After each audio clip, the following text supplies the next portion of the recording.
¿Por qué la Iglesia Católica es la que es fundada por Jesús, creada por Jesús, instituida por Jesús? Entre muchas razones, la más interesante y la más importante, pienso yo, que es la sucesión apostólica. Nosotros, la Iglesia Católica, tiene la garantía de la verdad, tiene la garantía del Espíritu Santo por la sucesión apostólica. Todos los apóstoles, Pedro, Tomás, Santiago, etc., mientras iban a diferentes lugares a evangelizar, dejaban a cargo a líderes de la iglesia. Dejaban presbíteros, dejaban diáconos o dejaban de manera directa a un obispo. Todos los obispos en el mundo son sucesores de los apóstoles, todos los obispos de la Iglesia Católica, tanto en Oriente como en Occidente, incluye también a la Iglesia Ortodoxa. Tenemos la sucesión apostólica. ¿Y por qué esto es garante de la verdad y por qué esto es importantísimo? Porque Jesús recibe la misión del Padre de generar la salvación de todas las personas. Le da la facultad de perdonar los pecados, le da la facultad de incluso de curaciones, de milagros, le da la potestad para continuar la fuerza de la misericordia de Dios para todas las personas, que concluye finalmente en la salvación. La salvación es ese encuentro, ese permitir que Cristo entre a nuestra vida y aceptarlo en nuestra vida a través del bautismo. Con el bautismo inicia la historia de la salvación para todo cristiano. Entonces, naturalmente complementado con todos los sacramentos. Entonces, si Cristo llama a los apóstoles para transmitirles la potestad de perdonar los pecados, la potestad para evangelizar, la potestad para incluso hacer milagros, la potestad para que en su nombre se expulsen demonios, la autoridad para muchas cosas. Pero ¿y qué pasa cuando los apóstoles fueron martirizados todos, a excepción de Juan? ¿Acaso todo ese poder llegó a los apóstoles y cuando ya fallecieron todos, ahí quedó la Iglesia Católica? ¿Ahí acabó la función de los apóstoles?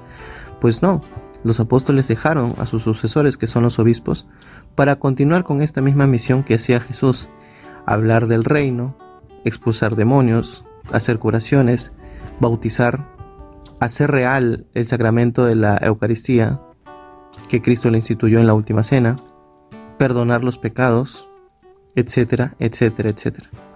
Y yo les invito a leer algunos pasajes, sobre todo la carta de Pablo a Timoteo o a Tito, que habla sobre el ministerio de la sucesión apostólica, que habla de la función, de cómo ellos continúan esa línea sucesoria.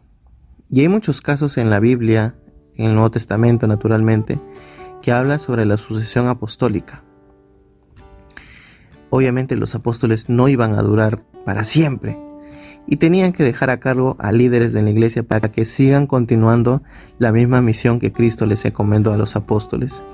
Y esa misión se va heredando, se va transmitiendo de generación en generación por la imposición de las manos. Entonces, no es que cualquier persona se nombra solito sucesor de los apóstoles, no es que cualquier persona se nombra solito diácono o presbítero.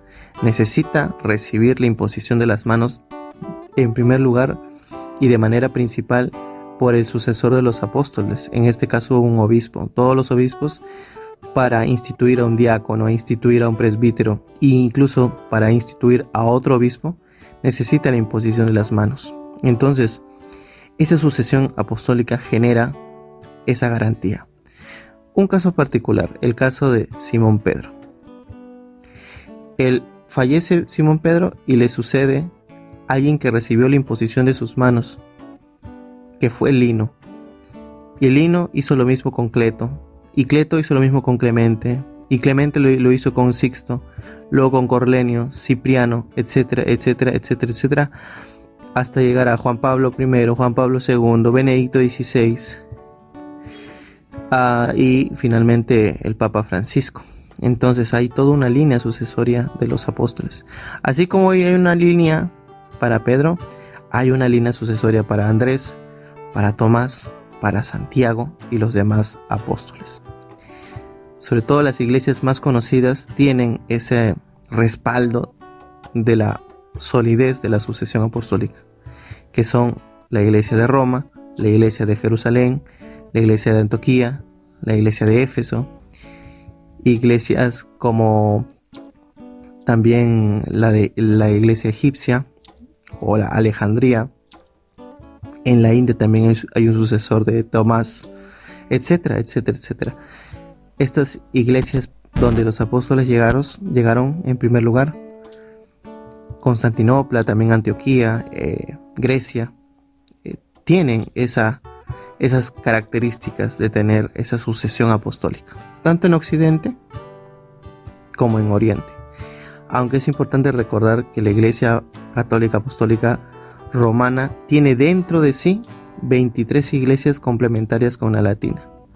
Eso es un dato importante a mencionar. Así que la sucesión apostólica genera esa garantía de que somos la iglesia fundada por Jesús desde la época apostólica hasta ahora. Ningún sacerdote, obispo, diácono en la iglesia católica se autonombra o aparece de la nada o tiene una inspiración, un laico, y dice: oye, yo me convierto en obispo, me disfrazo en obispo y ya soy obispo, o me disfrazo de pastor y ya soy pastor. No existe eso en la iglesia católica, no existe. Así que les dejo esta reflexión, amigos. Paz y bien.